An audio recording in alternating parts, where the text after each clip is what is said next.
Good morning students. कल हमने Sterling approximation देख लिया था कि हमारे पास अगर log n फैक्टोरियल है तो उसको कैसे लिखा जा सकता है। log n factorial can be written as n log n minus n। This is Stirling approximation. log n factorial किसके इक्वल है? n log n minus n के। अब उसके बाद आता है most probable distribution in statistical fluctuation. अब हमने देख चुके हैं कि मोस्ट प्रोबेबल डिस्ट्रीब्यूशन हमारे पास कौन सा होगा। अगर हमारे पास n एक बहुत बड़ा नंबर है और n हमारे पास क्या है, इवन है, तो उस केस में अगर हम क्या कर रहे हैं, n पार्टिकल्स को दो बॉक्सेस में डिस्ट्रीब्यूट कर रहे हैं तो n/2 पार्टिकल्स एक बॉक्स में जाए, n/2 पार्टिकल्स दूसरे बॉक्स में जाए। ये वाला जो केस होगा हमारे पास, ये क्या होगा? मोस्ट प्रोबेबल डिस्ट्रीब्यूशन होगा। मतलब सबसे ज़्यादा चांसेस प्रोबेबिलिटी इस डिस्ट्रीब्यूशन के होने की है। ठीक है, तो अब हम ये देखेंगे कि अगर हमारा सिस्टम में कम पार्टिकल्स हैं तो मोस्ट प्रोबेबल डिस्ट्रीब्यूशन की जो प्रोबेबिलिटी है और उससे अगला जो स्टेट है, उन दोनों प्रोबेबिलिटीज़ में कितना डिफरेंस है। तो हम इसमें ये देखेंगे कि जो अगर हमारे पास पार्टिकल्स ज़्यादा हो जाएंगे तो मोस्ट प्रोबेबल डिस्ट्रीब्यूशन और उससे नेक्स्ट स्टेट में डिफरेंस बहुत कम बच जाएगा प्रोबेबिलिटीज़ में। इसका मतलब जो आपका सिस्टम है उसके मोस्ट प्रोबेबल स्टेट में रहने के चांसेस क्या हो जाएंगे? ज़्यादा हो जाएंगे। कि अब हम देखते हैं कि अगर हमारे पास n की वैल्यू 10 है, 10 ही पार्टिकल हमारे पास हैं, तो अब 10 पार्टिकल्स हैं और मोस्ट प्रोबेबल स्टेट इस केस में कौन सा होगा कि 5 पार्टिकल एक बॉक्स में जाए और 5 पार्टिकल दूसरे बॉक्स में जाए। तो इस स्टेट की प्रोबेबिलिटी क्या होगी? मैक्सिमम होगी। तो P मैक्सिमम आपके पास कौन सी होगी? P 5,5, मतलब 5 पार्टिकल एक बॉक्स में, 5 पार्टिकल दूसरे बॉक्स में। उसकी वैल्यू कितनी होगी? 10 फैक्टोरियल क्या होता था? Factorial n divided by factorial r into factorial n minus r into 1/2 n। तो ये हो गया n, यहाँ पे 10 है तो 10 फैक्टोरियल डिवाइडेड बाय r कितना है? 5, और n माइनस आर भी कितना है? 5। तो 5 फैक्टोरियल इंटू 1/2 हो जाएगा आपके पास। अब उसके बाद अगर हम कंसीडर करके चलें कि let us now consider a distribution 20% of from the most probable distribution, कि हम एक ऐसा डिस्ट्रीब्यूशन कंसीडर करते हैं जो कि 20% ऑफ है। 20% ऑफ का मतलब है कि बॉक्स ए में जो पार्टिकल जा रहे थे, अब बॉक्स ए में 20% पार्टिकल कम जा रहे हैं और बॉक्स बी में 20% पार्टिकल ज़्यादा जा रहे हैं। जैसे अब पहले बॉक्स ए में 5 पार्टिकल जा रहे थे, 5 का 20% हो गया आपके पास एक, 5 का 20% निकालोगे तो एक। तो मतलब क्या हुआ कि बॉक्स ए में तो पहले जो 5 पार्टिकल जा रहे थे उसकी बजाय अब 4 पार्टिकल जाएंगे, बॉक्स बी में 6 पार्टिकल जाएंगे। तो अब जो केस हमारा P5,5 था, जो मैक्सिमम प्रोबेबिलिटी का केस था, अब हमने 20% ऑफ का केस, मतलब 20% डिस्ट्रीब्यूशन आपका क्या हो रहा है? 20% मोस्ट प्रोबेबल स्टेट से फ्लक्चुएशन आ गई। और उस केस में जो P4,6 का केस बना, उसकी प्रोबेबिलिटी कितनी होगी? 10 factorial divided by 4 factorial 6 factorial divided by 2 हो जाएगी। और जब हम इन दोनों प्रोबेबिलिटीज की रेशियो देखेंगे, R 20% ऑफ रेशियो, इन दोनों की रेशियो को हमने क्या नाम दे दिया? R नाम दे दिया। तो P4/6 डिवाइडेड बाई P5,5 की जो रेशियो देखी तो वो किसके इक्वल निकल के I finally? Factorial 5 divided by factorial 4 factorial 5 divided by factorial 6। और ये जब कैलकुलेशन करी तो ये वैल्यू निकल के आई हमारे पास 0.83। ठीक है, तो जब हमने क्या देखा कि अगर हमारे पास नंबर ऑफ पार्टिकल 10 है और 20% ऑफ, अगर मान लो जो मैक्सिमम स्टेट था आपका, मोस्ट प्रोबेबल स्टेट था, उस मोस्ट प्रोबेबल स्टेट से हम 20% ऑफ का अगर केस कंसीडर करके चलते हैं तो उस 20% ऑफ के केस में हमारे पास क्या हो जाएगा? दोनों प्रोबेबिलिटीज का जो रेशियो आया, रेशियो जो 20% ऑफ के लिए आया वो आया 0.83। मतलब उन दोनों में बहुत ज़्यादा डिफरेंस है। 20% ऑफ के केस में प्रोबेबिलिटीज में बहुत ज़्यादा डिफरेंस है। तो दोनों की प्रोबेबिलिटी में डिफरेंस है, तो इसका मतलब क्या है कि उस स्टेट में रहने के चांसेस है बहुत सारे अभी। इस केस में जब नंबर ऑफ पार्टिकल 10 है तो 10 पार्टिकल के केस में नंबर जो आपका दूसरा स्टेट आपने लिखा P4,6, तो उस 4,6 स्टेट में रहने की प्रोबेबिलिटी है, बहुत ज़्यादा प्रोबेबिलिटी है। अब उसके बाद अगर n की वैल्यू हम 100 ले लें तो उस केस में भी हमारे पास मैक्सिमम प्रोबेबिलिटी कौन से स्टेट की होगी, 50-50 की, 50 पार्टिकल बॉक्स ए में जाए और 50 पार्टिकल्स आपके कहाँ पे जाए, बॉक्स बी में जाए।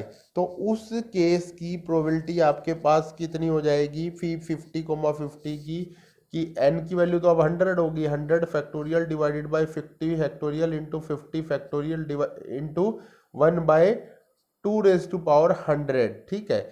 अब यहाँ पे भी हम क्या करते हैं, 20%, पहले भी हमने 20% ऑफ का केस कंसीडर किया था, यहाँ भी 20% ऑफ का करते हैं। अब 50 का 20% कितना हो गया, 10 हो गया। तो 10 पार्टिकल जो पहले बॉक्स से दूसरे बॉक्स में चले गए, तो पहले बॉक्स में 40 पार्टिकल हो गए, दूसरे बॉक्स में 60 हो गए। तो P4060 का जो प्रोबेबिलिटी होगी वो किसके इक्वल होगी, 100 factorial divided by 2⁻100 into 1/40 factorial into 60 factorial. और जब हम इनकी रिलेटिव प्रोबेबिलिटी निकालेंगे, जब हम 20% ऑफ के लिए इस n इक्वल टू 100 के लिए रेशियो निकालेंगे, तो वो किसके इक्वल हो जाएगी, P4060 डिवाइडेड बाई P5050। और फाइनली जब इसकी हम कैलकुलेशन कर लेंगे तो ये वैल्यू किसके इक्वल आएगी, 0.14 के इक्वल आएगी, जो वैल्यू पहले 0.83 थी। अब रिलेटिव प्रोबेबिलिटीज में डिफरेंस कितना हो गया, पहले था 0.83, अब रिलेटिव प्रोबेबिलिटी में डिफरेंस कम हो चुका है 0.14। मतलब जितना डिफरेंस कम होता जाएगा उतने ही चांसेस ये रहेंगे कि आपका सिस्टम मोस्ट प्रोबेबल स्टेट में ही रहेगा। ठीक है, कि मोस्ट प्रोबेबल स्टेट से दूसरे स्टेट में जाने के चांसेस उतने, अगर जितनी रिलेटिव प्रोबेबिलिटी कम हो रही है उतने ही दूसरे स्टेट में रहने के चांसेस कम होते जा रहे हैं। अब जब n की वैल्यू हम 400 सपोज ले लेते हैं, तो 400 के केस में आपके पास क्या होगा, तो 400 के केस में हमारे पास क्या हो जाएगा, जो मोस्ट प्रोबेबल स्टेट बनेगा P200 वाला बनेगा।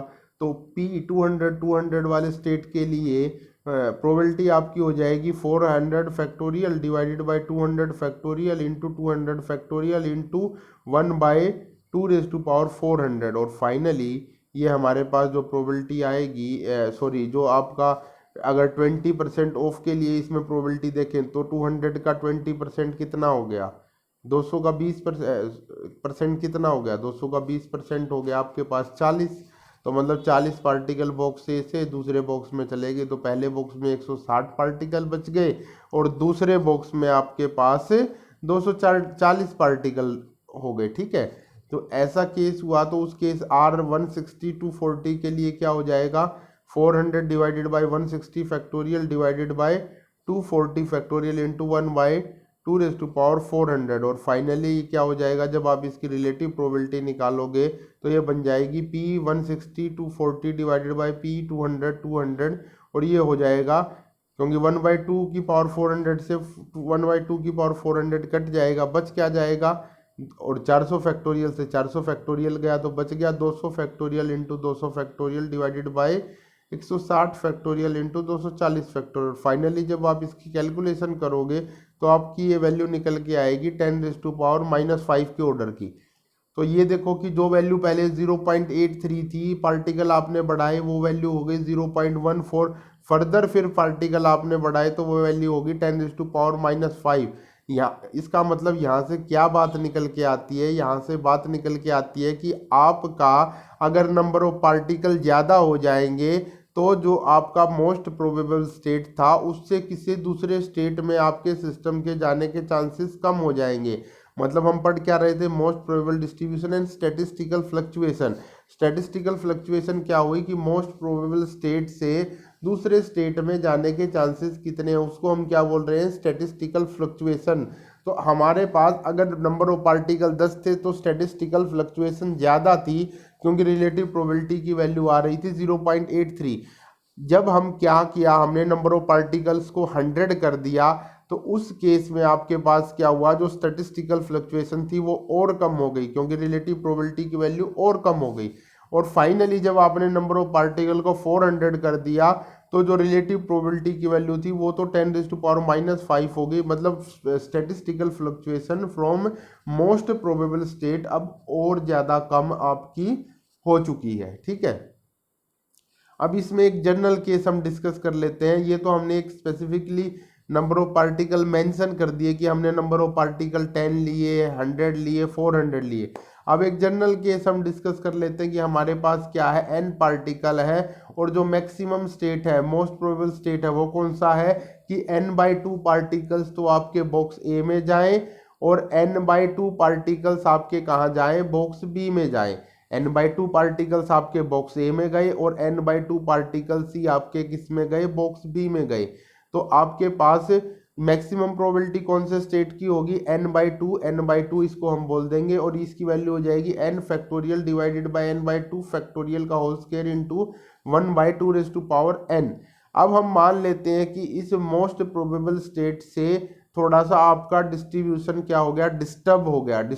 क्या हो गया, जो पार्टिकल्स n/2 आपके बॉक्स ए में जा रहे थे मैक्सिमम प्रोबेबिलिटी के स्टेट में, अब बॉक्स ए में तो n/2 प्लस सम x पार्टिकल जा रहे हैं और फिर बॉक्स बी में जो n/2 थे, अब कुछ x पार्टिकल बॉक्स बी से बॉक्स ए में आ गए। x की वैल्यू क्या है, n के कंपैरिजन में बहुत कम है। ठीक है, जो x है आपकी उसकी वैल्यू n के कंपैरिजन में बहुत ज़्यादा कम है। बहुत ज़्यादा कम है तो क्या हो गया कि थोड़े से कुछ, मान लो आपके सिस्टम में टोटल 10,000 पार्टिकल्स हैं, उस 10,000 पार्टिकल्स में से 2 पार्टिकल क्या हुआ, तो 10,000 पार्टिकल के केस के लिए मोस्ट प्रोबेबल स्टेट कौन सा होगा कि 5,000 पार्टिकल्स तो बॉक्स ए में जाएं और 5,000 पार्टिकल्स आपके बॉक्स बी में जाएं। तो बॉक्स ए के अंदर आपके पास हम मान लेते हैं कि ये जो मोस्ट प्रोबेबल डिस्ट्रीब्यूशन था ये थोड़ा सा डिस्टर्ब हो गया, और थोड़ा डिस्टर्ब हो के क्या हुआ कि सपोज बॉक्स ए से 2 पार्टिकल या बॉक्स बी से 2 पार्टिकल्स बॉक्स ए में आ गए, तो बॉक्स बी में 2 पार्टिकल कम हो गए और बॉक्स ए में 2 पार्टिकल बढ़ गए। तो वो x की वैल्यू क्या हो गई, बॉक्स ए में तो ऐड हो गई और बॉक्स बी में क्या हो गई, सब्सट्रैक्ट हो गई।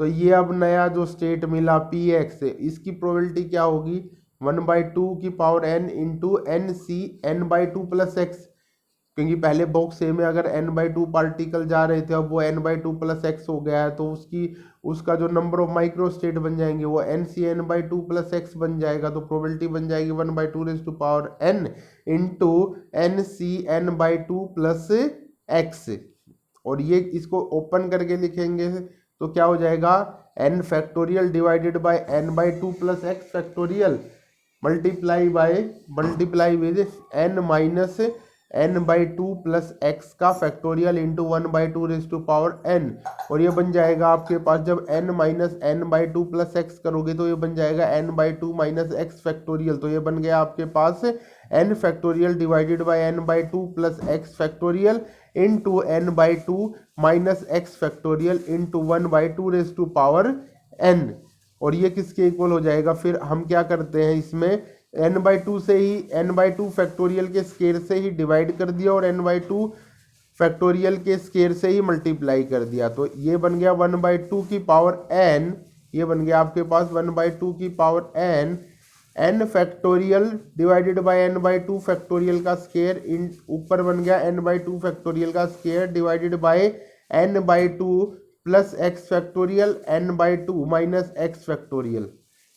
ऐसा करने से हुआ क्या कि जो हमारे पास ये 1/2 n factorial divided by n/2 का होल स्क्वायर था, ये क्या बन गया आपके पास, NC n/2 बन गया। तो इसको हमने लिख लिया 1/2 NC n/2, और बाहर बच गया क्या ब्रैकेट से, n/2 फैक्टोरियल का square divided by n/2 plus x factorial n/2 minus x factorial. और यहाँ से हमारे पास क्या आ गया, जो ये px था लेफ्ट हैंड साइड में, अब 1/2n NC n/2 क्या है आपके पास, p मैक्सिमम है। जो p मैक्सिमम था हमारे पास वो क्या था, n factorial divided by n/2 factorial. Equation number 1.9 में देखो जी, सी इक्वेशन जो लिख रखा ना, ये यहाँ पे क्या था आपके पास, p मैक्सिमम किसके equal, n factorial divided by n/2 factorial का होल स्क्वायर इंटू 1/2n। तो अब यहाँ से आपके पास क्या हो जाएगा कि पी एक्स इसके इक्वल आ गया इक्वेशन 1.16 में P x is equal to P maximum into n/2 factorial का square divided by n/2 plus x factorial n/2 minus x factorial. और अब इससे क्या हो जाएगा आपका, अब यहाँ पे हम क्या यूज़ करते हैं, जो स्ट्रेलिंग अप्रोक्सीमेशन आपने निकाला था, स्ट्रेलिंग फार्मूला जो निकाला था, वो स्ट्रेलिंग फार्मूला को निकालते हैं। तो अब वो स्ट्रेलिंग फार्मूला आपके पास क्या था कि log n फैक्टोरियल किसके इक्वल था, n log n minus n के इक्वल था। तो इसको यूज़ करने के लिए हम इक्वेशन 1.16 है, इसका दोनों तरफ log ले लेते हैं। तो दोनों तरफ log ले लेंगे तो आपके पास इक्वेशन क्या बन जाएगी, log P x is equal to log p maximum plus 2 log n/2 factorial minus log n/2 plus x factorial minus log n/2 minus x factorial. और यहाँ पे क्या कर देंगे, हम स्ट्रेलिंग फार्मूला लगा देंगे कि जो log n/2 फैक्टोरियल था वो क्या बन जाएगा n/2 log n/2 minus n/2। और जो आपका log n/2 plus x factorial वो बन जाएगा n/2 plus x into log n/2 plus x minus n/2 plus x. तो फाइनली आपके पास क्या मिल गई, ऐसा करने से इक्वेशन 1.19 मिल गई। अब हम क्या करेंगे, इस इक्वेशन 1.19 में लोग जो हमारे पास n/2 एक्स बना, इसको अलग से सोल्व कर लेते हैं। इसको कैसे सोल्व किया, जो हमारे पास ये जो टर्म आई ना log n/2 plus x is equal to, इसको कैसे log n/2 प्लस एक्स को कैसे सोल्व किया, n/2 कॉमन ले लिया, अंदर बच गया 1 प्लस 2x/n। अब x n के कंपैरिजन में बहुत छोटा है, जब x n के कंपैरिजन में छोटा है तो जो 1 के बाद 1 प्लस जो 2x/n टर्म बनी, ये 2x/n 1 के कंपैरिजन में बहुत छोटी हो गई। भाई अगर हमारे पास n की वैल्यू 10,000 थी और हमने देखा जो x की वैल्यू है, जो 10,000 से जो फ्लक्चुएशन हमने मानी थी उसकी वैल्यू 2-4 कुछ है, कि 10,000 पार्टिकल एक बॉक्स में थे, 10,000 दो बॉक्स में थे। हमने बोला कि इस मोस्ट प्रोबेबल डिस्ट्रीब्यूशन से आपका डिस्ट्रीब्यूशन कुछ थोड़ा सा चेंज हो गया। चेंज किस तरह से हुआ कि जो कुछ 4-5 पार्टिकल्स मान लो बॉक्स बी से बॉक्स ए में आ गए, तो बॉक्स ए में कितने हो गए 5,005 पार्टिकल हो गए, और बॉक्स बी में कितने रह गए 4,995 पार्टिकल्स रह गए। इस तरह का कुछ बना। तो जो इस एक्स की वैल्यू जो 5 थी या 10 थी, वो इस 5,000 या 10,000 के कंपैरिजन में बहुत कम है। तो आप 5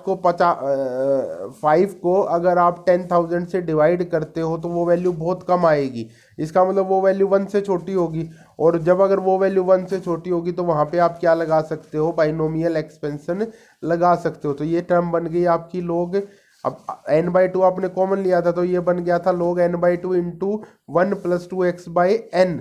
तो अब ये बन गया log a into log b। log a into b क्या मतलब क्या होता है, log a plus log b।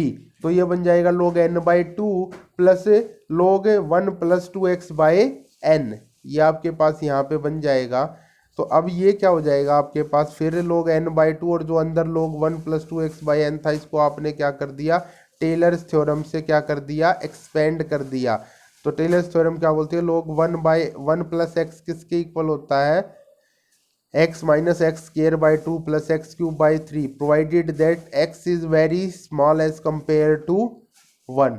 तो यहाँ पे अब x क्या है आपका, x की जगह क्या है 2x/n। तो आपके पास टर्म बन जाएगी आपके पास ये 2x/n माइनस 1/2 2x/n का whole square plus dot dot dot. ठीक है, तो यहाँ से क्या हो जाएगा log n/2 प्लस एक्स क्या हो गया, हायर पावर्स को आपने मान लो नेगलेक्ट कर दिया, तो ये बन गया log n/2 plus 2x/n minus 2x square by n square. ऐसे ही log n/2 माइनस एक्स किसके इक्वल बन गया, log n/2 minus 2x/n minus 2x square by n square. और जब आप इसको फाइनली सोल्व करोगे, जब वैल्यूज़ को, अब ये जो वैल्यूज़ आपने log लगा के निकाली और फाइनली इन वैल्यूज़ को पुट करके जब सोल्व करोगे तो आपके पास क्या निकल के आ जाएगा, जो आपका log px है वो निकल के आ जाएगा log px is equal to log p maximum minus 2x square by n के इक्वल निकल के आएगा।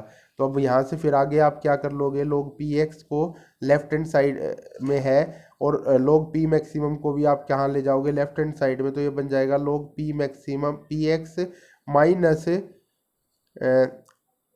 log p maximum is equal to minus 2x square by n। और ये हो जाएगा log P x minus log p maximum का मतलब हुआ log a minus log b. log a minus log b को हम लिख सकते हैं log ए बाई बी, तो ये बन जाएगा log P x by log P X by P maximum. और राइट हैंड साइड में बच गया आपके पास minus two X square by N. और इसको minus two X square by N को हमने क्या किया, 4x square by N square into N by two कर दिया, मतलब एन से ही मल्टीप्लाई ऊपर कर दिया और एन से ही नीचे कर दिया। और या फिर हम बोलें कि एन बाई टू से ही ऊपर मल्टीप्लाई कर दिया, एन बाई टू से ही नीचे मल्टीप्लाई कर दिया। तो ये तो नीचे एन स्केयर बन गया और वो ऊपर टू मल्टीप्लाई हुआ तो वो 4x स्केयर बन गया और एन बाई टू आपका बच गया साइड में। तो इससे क्या हुआ आपके पास कि जो x by n by two था इसका आपने होल स्केयर लिख लिया और इंटू एन बाई टू आपने कर लिया। अब दोनों तरफ आप एंटी लोगे तो क्या हो जाएगा, p x by P maximum is equal to e raise to power जो राइट हैंड साइड थी minus x by n by two का whole square into N by two. और ये हो जाएगा यहाँ से फिर p x is equal to P maximum e raise to power minus two x by n का क्या बन गया, p x is equal to P maximum e raise to power minus two x by n का square n by two. और ये जो आपकी term बनी 2x बाई एन इसको आपने क्या लिख लिया, f लिख लिया। तो ये बन गया e raise to power minus f square into N by two. और ये जो f है ये क्या है, this is fractional deviation from most probable state. ये क्या है, फ्रैक्शनल डेविएशन है मोस्ट प्रोबेबल स्टेट के लिए। और अब हम केसेस अलग अलग डिस्कस करते हैं इसका कि ये जो हमने निकाला कि यहाँ से हमने निकाली एक जनरल रिलेशन निकाल लिया कि जो आपका डेविएटेड, मान लो थोड़ा सा डेविएशन हो गया आपके मोस्ट प्रोबेबल स्टेट से, उस स्टेट की प्रोबेबिलिटी और मोस्ट प्रोबेबल स्टेट की प्रोबेबिलिटी की रेशियो किसके इक्वल निकल गया, e raise to power minus f square n by two. F को हमने क्या बोला, फ्रैक्शनल डेविएशन जो बोला। तो अब नंबर ऑफ पार्टिकल्स को बढ़ाने से इस चीज़ पे क्या फ़र्क पड़ता है जो हमने वहाँ पे एक पर्टिकुलर केस के लिए देखा था, अब यहाँ जनरल केस के लिए देख लेते हैं। तो अगर आपके पास पहले number of particle 10 raise to power 5 है तो उस केस में क्या हो जाएगा, आपके पास p x by P maximum किसके इक्वल हो जाएगा, ई रेज टू पावर, क्योंकि जो आपका यहाँ पे क्या हो गया n क्या है आपका 10 रेज टू पावर 5 है ना, तो n 10 रेज टू पावर 5 है। और जो मान लो थोड़ा सा हमारा जो डिफरेंस आया वो यहाँ पे इन्होंने लिखा कि हम केस कंसीडर करके चला हमने कि मोस्ट प्रोबेबल स्टेट से जो टोटल नंबर ऑफ पार्टिकल का डिफरेंस आ रहा है, सपोज हम 0.1% ले रहे हैं, ठीक है। 0.1% का मतलब क्या हो गया कि जैसे सपोज आपका यहाँ पे ले रखा है इन्होंने कि let us now see how the value of P that is n by two minus x n by two plus x, मतलब कि बॉक्स ए में जो पार्टिकल कम हुए थे या बॉक्स बी में जो पार्टिकल बड़े थे वो कैसे वेरी करेगा n के साथ। तो हम मान लेते हैं कि fractional deviation most probable state से 0.1% है। तो मोस्ट प्रोबेबल स्टेट से 0.1% का मतलब हो गया 0.1% of n। Most probable state में क्या था, n बाई टू और n बाई टू था, तो 0.1% ऑफ n का मतलब हो गया 0.1% का मतलब हो गया आपके पास कि 0.1% ऑफ n बाई टू। अगर n की वैल्यू आपकी 10 रेज टू पावर 5 है तो 0.1 डिवाइडेड बाई 100 इंटू क्या हो जाएगा आपके पास 10 रेज टू पावर 5 हो जाएगा। और इसको जब हम सोल्व करेंगे कि जब हमारे पास n की वैल्यू कितनी है 10 रेज टू पावर 5 है, तो उस केस में P x by P x maximum आपकी 0.1% फ्लक्चुएशन के लिए निकल के आती है 1 बाई रेज टू पावर 0.05। और जब हम देखते हैं कि n की वैल्यू आपकी 10 रेज टू पावर 10 है, और जब हम ये सारी वैल्यूज पुट करेंगे कि जो हमारा फ्लक्चुएशन है वो कितना है 10, एफ की वैल्यू कितनी है 0.1% ऑफ n है या n बाई टू आप ले लो, तो वो उसको जब वैल्यूज को हम पुट करते हैं तो ये वैल्यू निकल के आती है P x by P maximum e raise to power minus 500, जो पहले निकल के आ रही थी 1 by e raise to power 0.05, अब वो निकल के आई e raise to power minus 500। मतलब अगर नंबर ऑफ पार्टिकल आपने इंक्रीज कर दिए तो जो P x by e raise to power minus 500 का मतलब हो गया कि बहुत कम value, 1 divided E raise to power minus 500 का मतलब हो गया 1 divided by e raise to power 500। तो पहले तो e की पावर 500 लेंगे और फिर उसको वन से उसको डिवाइड करेंगे, तो ये बहुत छोटी वैल्यू आ जाएगी। तो मतलब क्या हो गया कि अगर आपके पास इतने ज़्यादा पार्टिकल है 10⁻12, तो आपका जो सिस्टम है वो मोस्ट प्रोबेबल स्टेट में ही रहेगा, उससे डेविएट वो नहीं होगा, उससे डेविएट वो नहीं होगा। ठीक है, क्लियर है इतना। अब उसके बाद आपके पास आता है, अब इसी में क्या कर लिया कि तीसरा केस जो हमारे पास जो दूसरा था, ये तो एन की वैल्यू 10⁻10 थी। जब एन की वैल्यू 10⁻12 हम लेंगे तो ये और वैल्यू बढ़ जाएगी।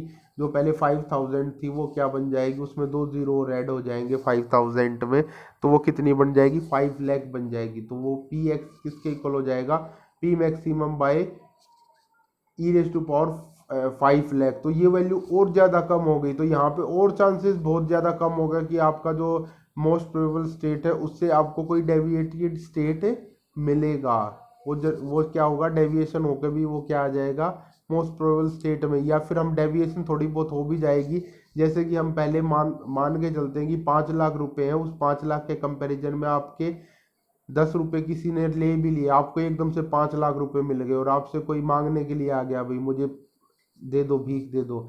आपकी सपोज लॉटरी निकल गई 5 लाख की, है ना, और कोई बैगर आ गया आपके पास पैसे मांगने के लिए उसी टाइम पे, तो आप उसको 100 रुपए देते भी दिक्कत नहीं मानोगे, फटाफट निकाल के भाई मेरी तो 5 लाख की लॉटरी निकली है, चल यार तू भी 100 रुपये ले जा, है ना। और वैसे आपके पास आ जाए, ठीक है, अभी आप जिस कंडीशन में हम लोग मान लो नॉर्मल है, तो उस कंडीशन में अगर कोई भी आ जाता है आपके पास, तो आप उसको मुश्किल से 5 रुपये या 10 रुपये दोगे, इससे ज़्यादा आप नहीं दोगे। तो आप कहने का मतलब ये है कि आपके पास बहुत ज़्यादा अमाउंट है, और उस बहुत ज़्यादा अमाउंट में से कुछ वैल्यू कम भी होती है, तो आपके पास आपकी वेल्थ कितनी रहेगी। अब अंबानी 1 करोड़ रुपए दान भी कर देता है, तो अंबानी की जो नेट वर्थ है उस पर कोई भी फर्क नहीं पड़ने वाला। लेकिन अगर हाँ हम लोग सोचेंगे हम 1 करोड़ रुपए दान करें या 1 करोड़ रुपए हमारी वेल्थ में से कम हो, तो पसीने छूट जाएंगे भाई सबके, है ना। तो इसलिए क्या होता है, ये डिफरेंस है कि आपके पास कंपेरेटिव हम चीज़ देखते हैं कि अगर आपके पास 5 लाख पार्टिकल्स है या 50 लाख पार्टिकल्स है, उस 50 लाख पार्टिकल्स में से अगर 400 पार्टिकल इधर उधर मोस्ट प्रोबेबल स्टेट से जाते भी हैं, तो हम बोलेंगे कि वो सिस्टम आपका मोस्ट प्रोबेबल स्टेट में ही है। ठीक है, तो अब इसमें ये एक ग्राफ बना के दिखा रखा है कि अगर आपका नंबर ऑफ पार्टिकल n1 ज़्यादा है, n2 फिर थोड़ा सा उससे कम हो गया, और n3 फिर और कम हो गया, तो जितना ज़्यादा होगा उतना आपका ग्राफ क्या है, कंजस्टेड है। कंजस्टेड का मतलब है कि मोस्ट प्रोबेबल स्टेट से आपका डेविएशन नहीं है, और जितना आपका n2 की वैल्यू कम होती चली जाएगी, आपका ये ग्राफ f और P x by P maximum के बीच, मतलब स्टेटिस्टिकल फ्लक्चुएशन और P x by P maximum के बीच में अगर हम ग्राफ लें, तो ये ग्राफ क्या होता चला जाएगा, वाइडर होता चला जाएगा। मतलब वाइडर होने का मतलब हो गया कि उतना ही अफेक्ट पड़ना स्टार्ट हो जाएगा जितने नंबर ऑफ पार्टिकल आपके कम होते चले जाएंगे। तो इसका मतलब क्या होगा, स्टेटिस्टिकल फिजिक्स अगर हमें अप्लाई करनी है तो कब अप्लाई कर सकते हैं, जब आपके नंबर ऑफ पार्टिकल क्या है, कम है, सॉरी नंबर ऑफ पार्टिकल बहुत ज़्यादा है। अगर नंबर ऑफ पार्टिकल कम होंगे तो स्टेटिस्टिकल रिजल्ट्स आपके एग्जैक्ट नहीं आएंगे। तो ये हमने इसका जनरल केस क्या कर लिया, डिस्कस कर लिया।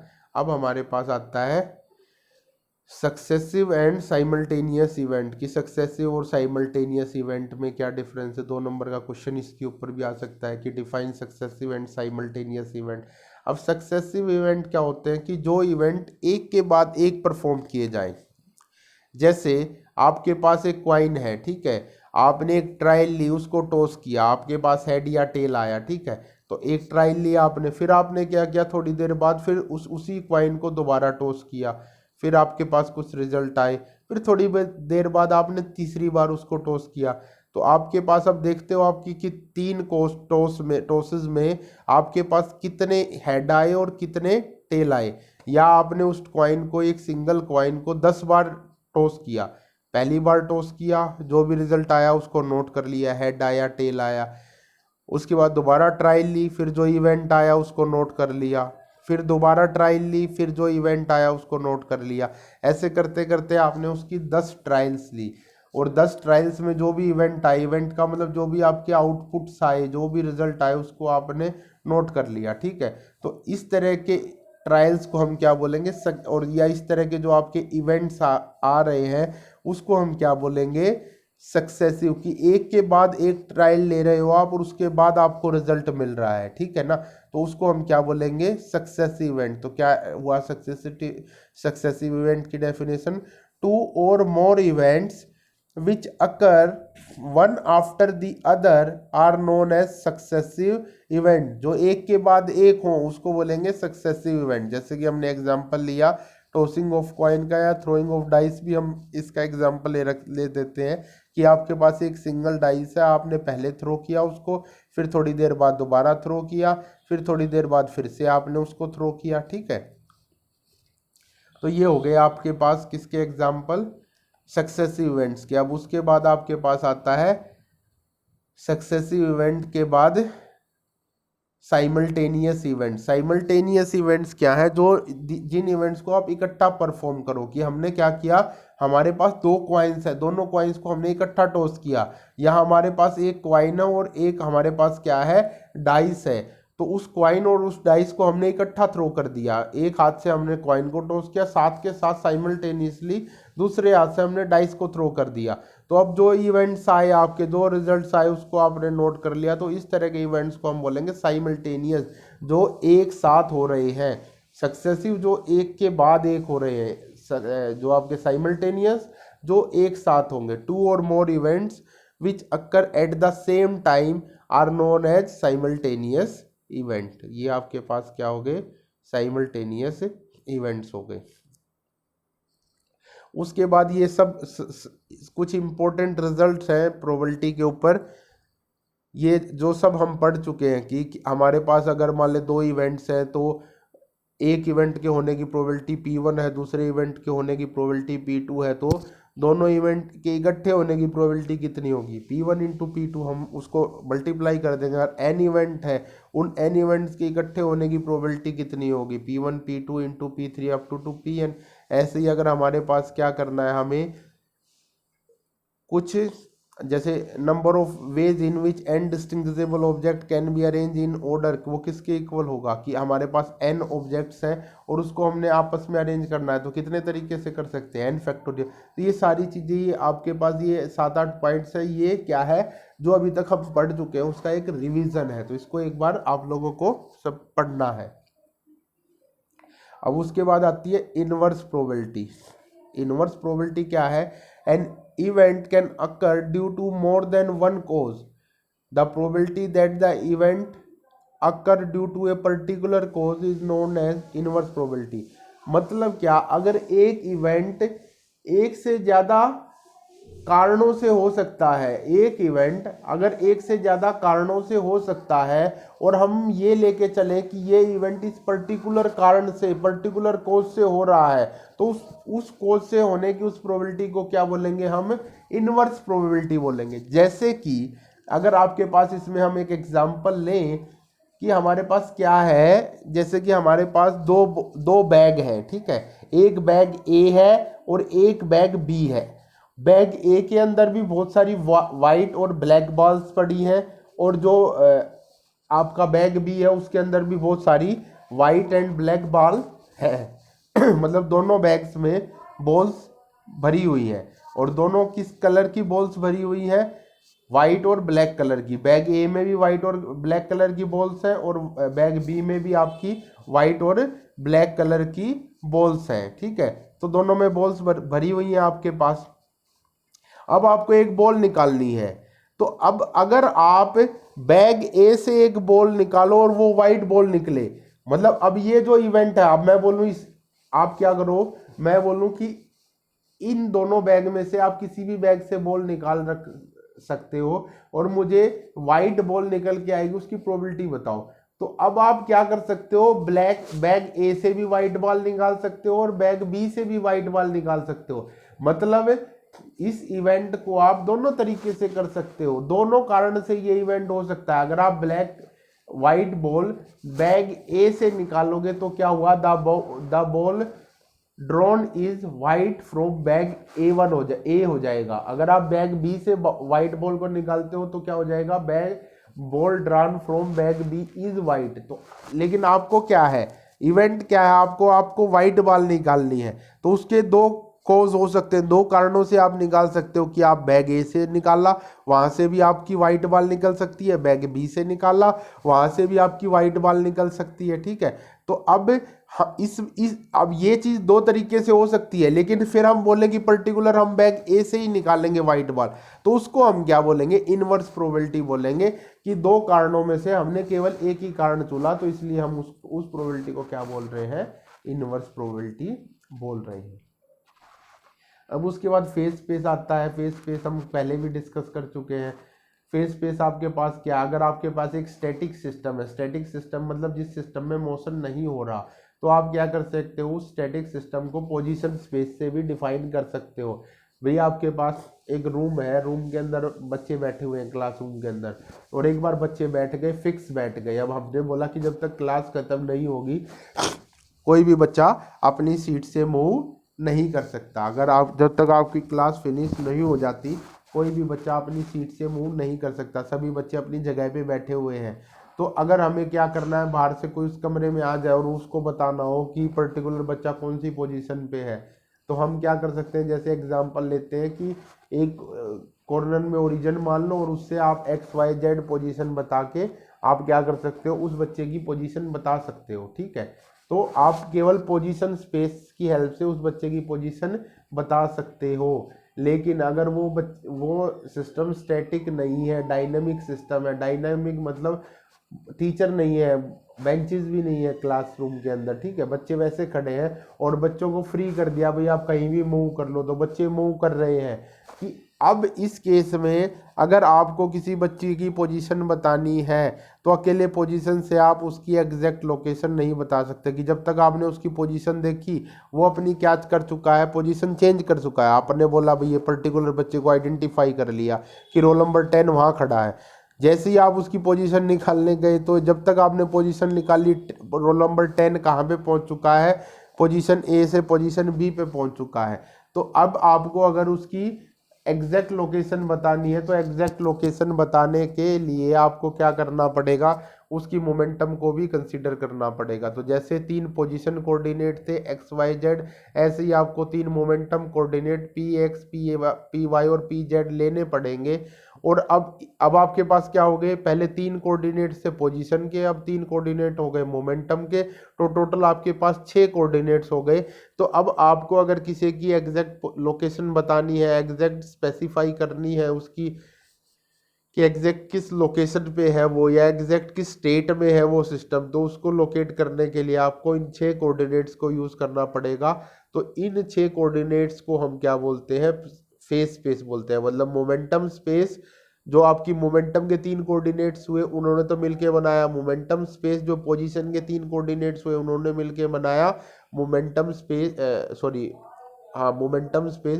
तो इस पोजीशन और मोमेंटम स्पेस के कम्बिनेशन को हम क्या बोलेंगे, फेस स्पेस बोलेंगे। ठीक है, तो फेस स्पेस में अगर किसी की आपको एग्जैक्ट पोजीशन बतानी है तो उस पोजीशन के लिए आपको क्या करना पड़ेगा, क्या बताना पड़ेगा, उस पोजीशन को बताने के लिए आपको फेस स्पेस का यूज करना पड़ेगा। मोमेंटम और पोजीशन दोनों कोऑर्डिनेट्स आपको कंसीडर करके चलने पड़ेंगे।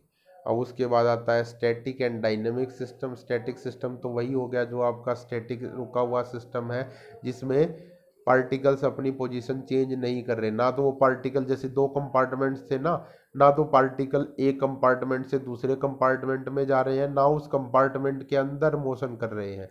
लेकिन अगर डायनेमिक सिस्टम होगा तो उसमें पहले कंपार्टमेंट से दूसरे कंपार्टमेंट में भी सिस्टम जा सकता है, और बिल्कुल दोनों कंपार्टमेंट से बाहर भी आपका पार्टिकल निकल सकता है, और विद इन ए कंपार्टमेंट भी मोशन कर सकता है। तो उसको हम क्या बोलेंगे, डायनेमिक सिस्टम बोलेंगे।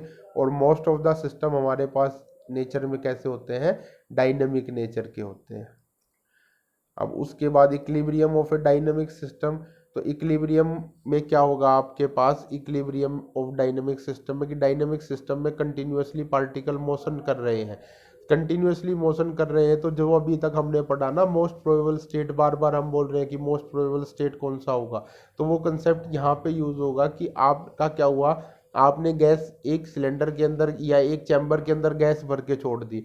अब उस गैस के मॉलिक्यूल्स क्या कर रहे हैं, कंटिन्यूअसली मोशन कर रहे हैं, आपने उसको एनर्जी दे दी, उसके कारण क्या है, वो इधर उधर भाग रहे हैं। लेकिन कुछ देर बाद क्या होगा कि एक पर्टिकुलर एनर्जी रेंज में ही सारे के सारे पार्टिकल आ जाएंगे। अब उस एनर्जी रेंज से पार्टिकल डेविएट होंगे, जितने पार्टिकल उससे बाहर निकलेंगे उतने ही उसके अंदर चले जाएंगे उस एनर्जी रेंज में। तो सारे के सारे पार्टिकल क्या होंगे, लगभग उसी एनर्जी रेंज में रहेंगे, कि उसी फेस स्पेस की उसी पोजीशन में रहेंगे, कि उस पोजीशन से अगर कुछ पार्टिकल डेविएट हुए, जितने डेविएट हुए लगभग उतने ही दोबारा उसमें एंटर कर जाएंगे। तो उस स्टेट को हम क्या बोलेंगे, इक्विलिब्रियम स्टेट बोलेंगे, कि अब ये एक फिक्स टाइप स्टेट मिल गया हमारे पास, ठीक है ना। कि जैसे मान लो शादी हो रही है, ठीक है ना, शादी में हम देखते हैं कि जो पीक टाइम होता है शादी का, पीक टाइम में क्या होता है कि भाई जो बिल्कुल जो आपका पंडाल होगा वो भर जाएगा, सभी गेस्ट से एकदम से उसी टाइम पे आ जाएंगे, है ना। तो कुछ मान लो भीड़ हो गई तो क्या होगा, कुछ बाहर वेट कर रहे हैं, तो कुछ ने खाना खाया, खाना खा के बाहर निकले, जैसे ही वो बाहर निकले तो जो बाहर वेट कर रहे थे वो फटाफट से अंदर खाना खाने के लिए घुस जाएंगे। तो 1-2 घंटे का टाइम ऐसा होता है कि जिसमें नंबर ऑफ गेस्ट की जो होते हैं ना उस पंडाल के अंदर, वो जैसे मान लो किसी ने सपोज 2000 गेस्ट बुला रखे हैं, तो उसमें से 1000 गेस्ट, जैसे 1 से और 3 दिन का टाइम है मान लो खाने का, 1 से 3 बजे के बीच में ऐसा रहेगा कि पंडाल के अंदर एग्जैक्टली 1000 के करीब आपके गेस्ट एक टाइम पे रहेंगे, सपोज बड़ा पंडाल है तो, ठीक है ना।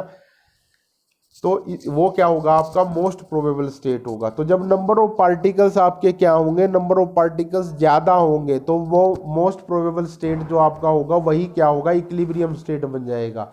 लेकिन अगर आपके नंबर ऑफ पार्टिकल्स कम है, अगर आपने छोटा सा प्रोग्राम कर रखा है, मुश्किल से 50 आपने गेस्ट बुला रखे हैं, तो क्या होगा, या तो वो 50 के 50 गेस्ट आपके घर वाले हैं, तो वो पूरा का पूरा टाइम 50 ही बंदे उसमें रहेंगे, ठीक है ना। या फिर वो जैसे आपने इस तरह से बुला रखे हैं कि आए 2-4 चले जाए, तो वो क्या होगा उस केस में कि 20 पहले आ गए, फिर 10 रह गए, और शाम तक तो आपके पास 5 ही गेस्ट बचे उसमें, ठीक है। तो इस तरह से अगर नंबर ऑफ पार्टिकल जितने ज़्यादा होंगे उतना आपका इक्विलिब्रियम स्टेट ही क्या होगा, मोस्ट प्रोबेबल स्टेट होगा, ठीक है। ठीक है भाई, इससे आगे का फिर नेक्स्ट क्लास में, नेक्स्ट चैप्टर, इसके साथ आपकी ये यूनिट कंप्लीट होगी। ओके।